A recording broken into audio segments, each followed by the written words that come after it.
Oke, welcome back on Science on Tech Channel, teman-teman. Masih di serial Golang Basic ya. Jadi sekarang kita akan masuk ke bagian channel di bahasa pemrograman Go. Ya, sebagaimana yang udah gua citasi dari website resminya langsung, tanggal 9 Januari 2023, channels are a type conduit through which you can send and receive values with the channel operator, which is ini nih. Jadi kita bisa send dan receive values dari sebuah channel menggunakan operator ini. Ya, jadi sebuah channel itu adalah type juga gitu ya di Go, yang mana di type itu gitu ya, kita bisa mengirim sebuah value dan bisa menerima sebuah value dari tipe tersebut gitu ya, dari tipe channel itu menggunakan operator ini. Oke. Nah, kata kunci berikutnya di channel yang mesti teman-teman tahu adalah by default sends and receives ya. Jadi ketika kita ngirim sebuah value dan menerima sebuah value dari sebuah channel itu block until the other side is ready. This allows Go routines to synchronize without explicit locks or conditions variables.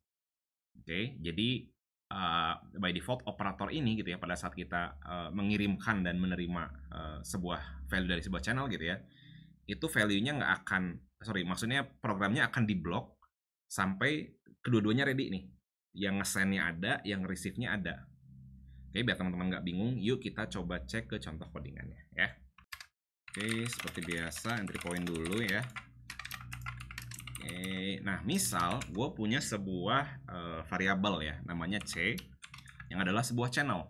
Nah, untuk menginisiasi sebuah channel, teman-teman bisa menggunakan built-in functions dari bahasa pemrograman Go, which is make ya. Jadi teman-teman bisa menggunakan keyword make, atau ini adalah sebuah built-in functions untuk menginisiasi sebuah slice, map, atau chain gitu ya. Untuk detailnya nanti akan gue jelasin di bagian built-in functions make itu sendiri gitu ya. Tapi intinya teman-teman bisa menggunakan built-in functions untuk menginisiasi sebuah channel. Oke, dan keywordnya adalah chain. Oke, diikuti dengan tipe data yang ingin di-send dan di-receive di sebuah channel ini, teman-teman. Contoh misalkan chain integer. Oh, berarti nanti kita akan nge-send dan mereceive sebuah integer dari channel ini gitu. Tapi ya maksudnya ya, bisa integer, bisa string gitu ya, atau teman-teman kalau punya struct ya masukin aja nama structnya di sini. Contoh misalkan gue punya type person misalkan adalah sebuah struct gitu ya, kita masukin person di sini itu bisa. Kalau misalkan pointer person juga bisa. Jadi nanti kita lempar-lemparan gitu ya, maksudnya send dan receive dari channel ini adalah sebuah pointer person atau address dari sebuah tipe person gitu ya, itu juga bisa. Jadi ini cara menginisiasi sebuah channel ya, itu yang pertama teman-teman. Yang kedua adalah hasil kembalinya ya, hasil kembali dari make sebuah channel ini adalah sebuah address memory teman-teman. Kalau kita print, oke, go run in.go adalah sebuah address. Itu ya, hal yang kedua yang perlu teman-teman ingat. Nah, sekarang kita masuk ke bagian gimana caranya kita bisa nge-send dan mereceive sebuah values dari channel. Oke, ini gue hapus. Nah, untuk melakukan send dan receive dari sebuah channel, itu dikasih tahu nih dari definisinya gitu ya, dari website resminya, bahwa kita harus menggunakan operator ini ya kan, tanda panah ini. Oke, caranya adalah gini. Untuk nge-send sebuah value ke dalam channel, tulis dulu nama channelnya, maksudnya value dari sebuah channelnya C gitu ya, terus panah, terus masukin value-nya. Misalkan ini nggak usah persen ya, biar gampang gue pakai integer aja ya, biar gampang. Oke, misalkan gue masukin 100 di sini. Nah, ini adalah cara mengirim sebuah value ke dalam channel. Ya, dari sini aja secara eksplisit sebenarnya bisa kebaca ya. Jadi 100 dimasukin ke dalam C alias channel gitu ya. Nanti di receive, kalau cara nge-receive-nya adalah ya udah panah dulu baru C gitu kan. Kita ngeluarin value dari si C-nya gitu. Oke. Paham ya? Nah, ini bisa dimasukkan ke dalam sebuah variabel. Misalkan value, misalkan kayak gini. Ini bisa, teman-teman. Tapi ya kalau ini kita jalanin, misalkan ini println value. Kalau kita jalanin, lihat error ya, all Go routines are asleep, deadlock. Kenapa bisa terjadi deadlock?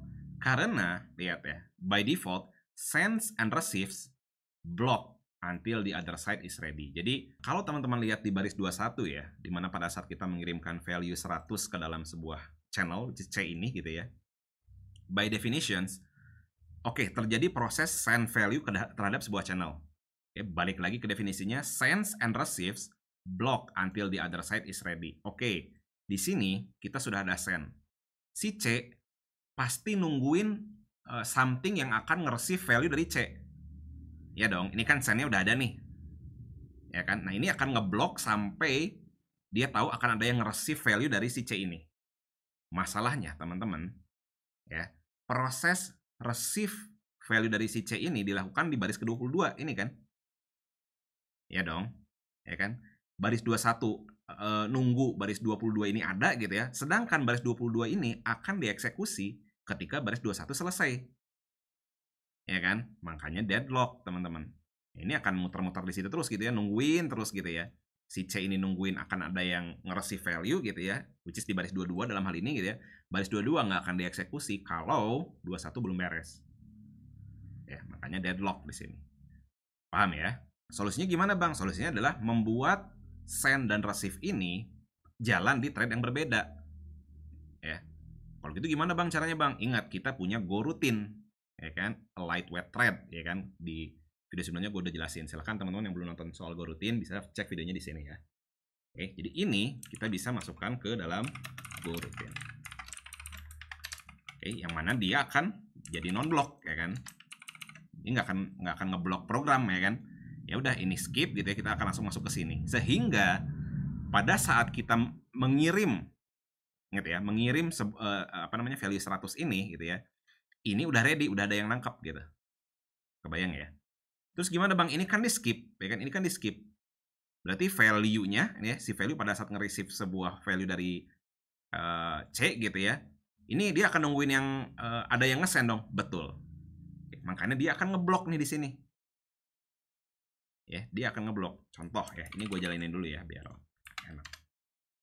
Lihat, kita bisa menerima 100 sekarang ya.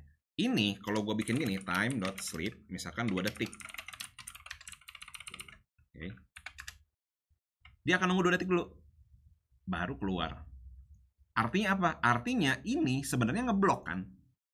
Jadi pada saat kita mau mereceive sebuah value, oke, thread main ini yang nggak terpisah dari goroutine gitu ya, ini gitu ya, dia nungguin ada yang nge-send value atau nggak. Exactly sama kayak definisi di atas ini nih. Send and receives block until the other side is ready. Jadi dalam ini kebalikannya, justru receive-nya udah ada dulu nih. Ya, receive-nya udah ada dulu. Dia akan nungguin mana nih nggak ada yang nge-send channel, nggak ada yang nge-send value ke channel ini gitu ya. Setelah 2 detik ada yang nge-send, baru dia keluar. Dimasukin ke dalam value, kita print value-nya. Paham ya?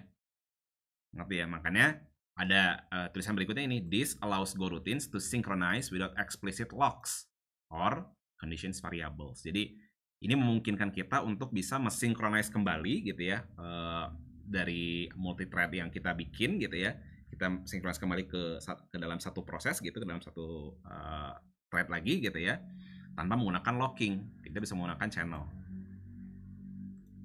Paham ya maksudnya? Karena gini, karena ketika kita mereceive value dari sebuah channel gitu ya, ini aja by default udah ngeblok gitu ya, udah nungguin bahwa at some point akan ada yang ngirim value ke dalam channel ini, bisa dari thread manapun gitu ya. Paham ya maksudnya ya? Nah, efek lain dari channel ini gitu ya, receive and send itu block until the other side is ready gitu ya, selain untuk dibikin synchronize without explicit locks, itu biasanya digunakan untuk berkomunikasi antar goroutine, teman-teman. Ya, contoh misalkan gini, gue punya goroutine lagi di sini gitu ya, untuk mereceive sebuah value-nya gitu. Oke, gue di sini pengen narik si C-nya, println si C-nya gue tarik, gue pengen tahu value yang di-send ke C itu berapa gitu ya. Gue taruh sini. Oke, ini gue goranmain.go. Ya, teman-teman masih bisa nebak ya kenapa nggak keluar apapun gitu ya, karena kan ini gue masukin ke dalam thread yang berbeda dua-duanya ya, gue masukin ke dalam 2 goroutine yang berbeda, sehingga ini dieksekusi gitu ya, tanpa nunggu ini beres, main udah beres duluan, makanya nggak terjadi apa-apa. Oke. Nah, misal ini gue bikin sleep dulu teman-teman, sleep 2 kali time 2 detik, nggak ada apa-apa. Kenapa? Karena mereka dalam waktu yang sama ya. Jadi functions ini perlu 2 detik dulu untuk mengeksekusi gitu ya. Sedangkan thread main kita sleep 2 detik juga sama gitu ya. Bisa jadi mainnya ternyata lebih dulu gitu ya, beres lebih dulu. Go functionsnya masih belum beres untuk masukin value gitu ya, dan belum sempat untuk narik value-nya. Main lagi-lagi keburu selesai. Tapi kalau kita masukin di sini 4 detik, oke, 2 detik masuk dulu 100, setelah itu beres. kalau teman-teman realize sekarang gue punya 2 goroutine yang berbeda, teman-teman. Tapi kita bisa nukerin data dari goroutine yang berbeda gitu. Bayang ya. Jadi goroutine yang ini tugasnya untuk nge-send value gitu ya. Let's say di sini ngeproses value terus masukin ke dalam channel. Goroutine yang lain itu siap untuk nge-receive gitu ya, untuk mengambil datanya, terus memproses lagi misalkan gitu ya, terus dikirim lagi ke channel berikutnya gitu, bisa teman-teman. Paham ya maksudnya ya?